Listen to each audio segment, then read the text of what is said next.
A veces, para arreglar la economía de un país, hay que correr el riesgo de fracturarlo por completo. Y esa es justo la historia que vamos a analizar hoy. La enorme apuesta económica de Egipto, una lucha brutal entre la presión internacional, reformas que dolían y el miedo, siempre presente, a un estallido social en uno de los momentos más delicados de su historia. Y aquí está la pregunta del millón, la que realmente define todo este embrollo. Porque, piénsenlo, es un equilibrio increíblemente frágil. Es como caminar en la cuerda floja, donde cada decisión, cada pequeño paso, tiene un costo humano real, tangible, que se siente en la calle. Para entender bien esta encrucijada, vamos a desglosarla paso a paso. Primero, veremos la crisis que encendió la mecha. Después, el plan de rescate que se propuso. Luego nos meteremos en la lucha de poder que esto provocó, el precio que la gente común tuvo que pagar y, al final, las lecciones que nos deja este gran estancamiento. Muy bien, arranquemos. Nos situamos en una encrucijada económica, con el país literalmente al borde del precipicio. Pero para entender por qué se necesita un cambio pero tan drástico, tenemos que echar un vistazo rápido hacia atrás y ver cómo es que se llegó a este punto. A ver, la raíz del problema es bastante profunda. Por décadas, desde la época de Nasser, la economía egipcia estaba súper controlada por el Estado. En los 70, el presidente Sadat intentó dar un volantazo con su política de infitah, la puerta abierta, para atraer inversión privada.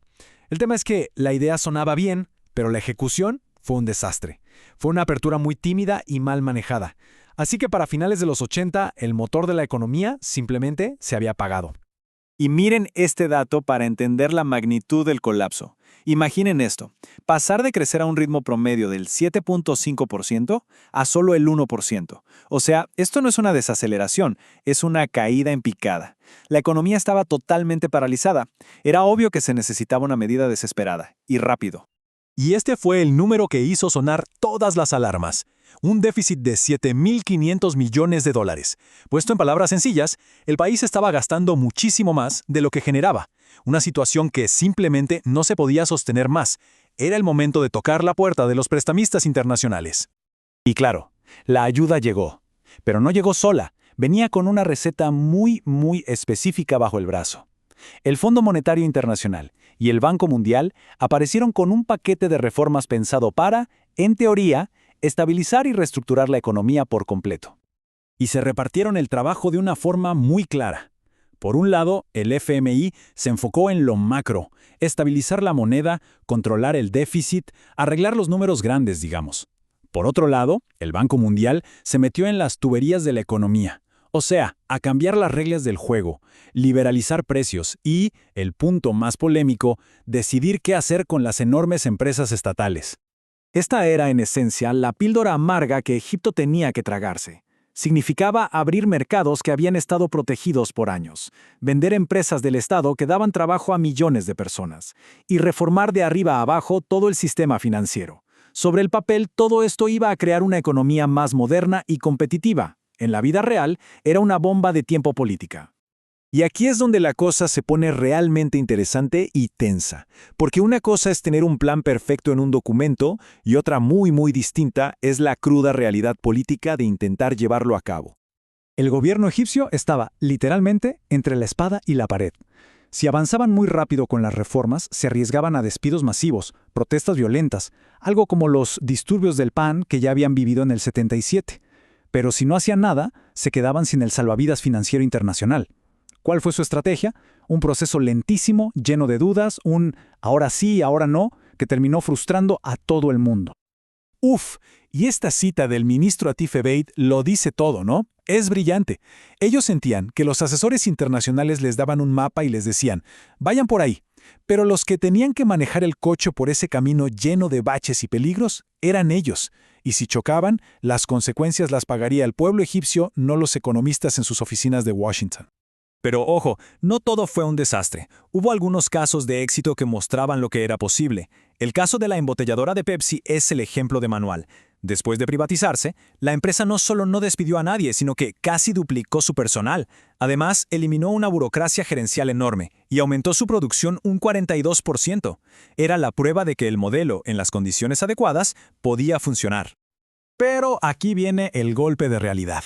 El éxito de Pepsi fue un espejismo, la gran excepción. Y los números son brutales. El plan era privatizar 314 empresas estatales. ¿Saben cuántas se habían vendido realmente para 1996 a un inversor principal que tomara el control? 3. ¿Sí?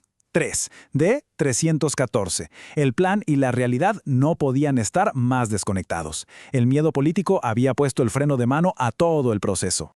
Ahora, que la privatización se haya estancado no quiere decir que la gente no sintiera el dolor de las reformas. Para nada. De hecho, las medidas que sí se aplicaron, las de estabilización, tuvieron un impacto directo y durísimo en el día a día de la gente común y corriente. Y aquí está una de las razones del freno. Se calculaba que cerca del 30% de los empleados en las empresas públicas era superfluo, o sea que sobraba. Privatizar significaba abrir la puerta a despidos masivos de cientos de miles de personas. Era una bomba social que ningún gobierno quería que le explotara en las manos. Y el epicentro de esta crisis social estaba en los jóvenes. Para 1993, 3 de cada 4 personas sin trabajo eran jóvenes. Pero lo más grave no es solo eso. Es que el 84% de ellos tenía estudios secundarios o incluso universitarios. Estamos hablando de una generación entera, preparada, con aspiraciones, que se encontraba con un muro, un caldo de cultivo perfecto para la frustración y la rabia. Y el impacto se sintió directamente en el bolsillo.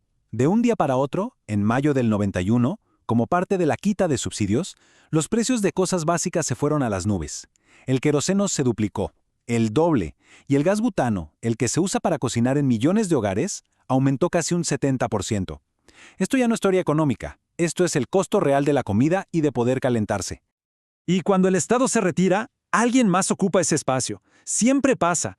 Este relato sobre el barrio de Imbaba, en el Cairo, es escalofriante. Era una zona abandonada por el gobierno que fue tomada por un líder islamista que impuso su propia ley, sus propias reglas. La tosa llegó a tal punto que el gobierno tuvo que lanzar una operación militar con 12,000 soldados para retomar el control, un símbolo clarísimo del colapso social que tanto temían. Entonces, llegamos a la gran pregunta.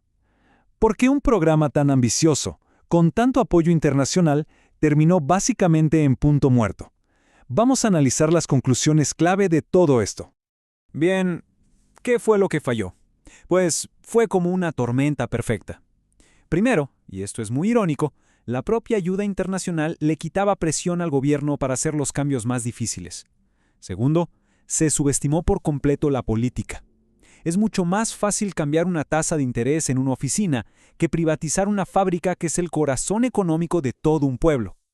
Además, se formó una alianza inesperada en contra de las reformas, gerentes públicos y sindicatos que defendían sus trabajos, y para sorpresa de muchos, empresarios privados que en realidad estaban muy cómodos con un mercado protegido y sin competencia.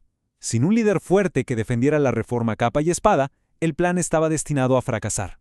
Y todo esto nos deja con una pregunta final, una que va mucho más allá del caso de Egipto.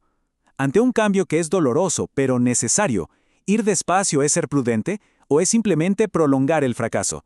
Es el dilema eterno de la economía política, y la experiencia egipcia nos da una lección brutal sobre lo increíblemente difícil que es encontrar la respuesta correcta.